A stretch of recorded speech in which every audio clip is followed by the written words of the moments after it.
O le launga le suafa mo malo le tua le tama le alo ma le anganga sa. Amen. O fitfilia le fai upo e fitu e fai mamatua o le launga whafafonga o te toe fai tauina.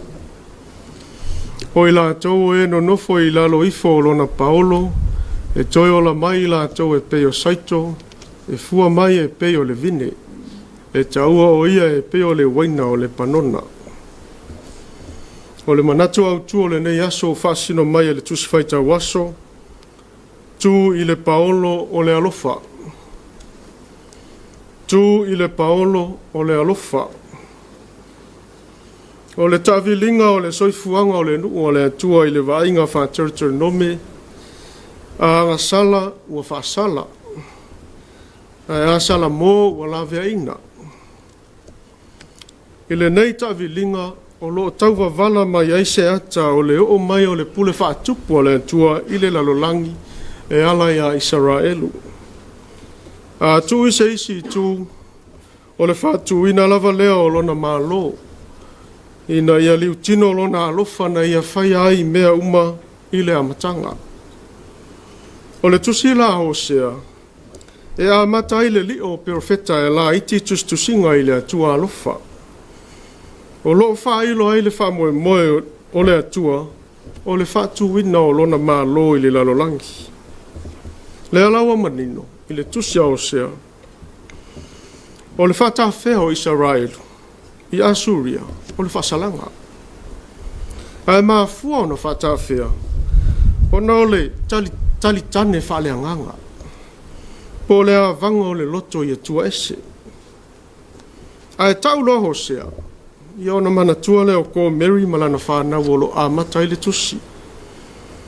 O le tala ia o le whaipo ipo atu Hosea ia ko Mary le whawhine talitane. O le ala na whao ngae le atua e whapupula Israelu i le matau tia o lo lantou wangasala. Ua whapoli uli ngā i le ainganga. A o le alu ese lau ko Mary mai a Hosea ina ua umali o na nonofo. O le whailonga leo esi o Israelu mai le atua a ifo ia pa ala mai isi atua o kanana. A o lea lava atu mau o sea e le malue lue. O le whailonga le nao le atua e le mavae le alofa. Lea lawa tole le toa sao le atua. Ia ona whanau leo Israelu o le tau ia i eu le tupu le taimi lea. So ai leo le whanau o loru ama. Ia o le whailonga o le toe o lo whaina o le nu. Ia e whanau muli ai lo ama. E le toe li liwa le toa sao le atua ia Israelu. Tusa ma le moli maua o sea.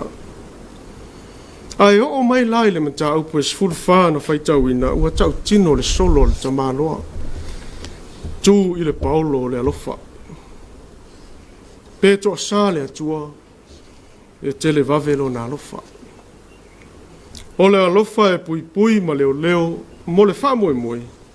O lona nuu e ala mai ai lana pule whatupu po le whatu ina o lona malo. O lona winga. O le tū i le Paolo. O le ala e mau ai le saunga le mu. O le ala fo e wha anofo tupu ai tātou. I le whai upo e se full fitu, i le whai upo e fitu o whai mamatua.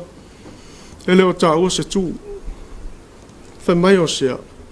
E no nofo i lalo ifo lona Paolo.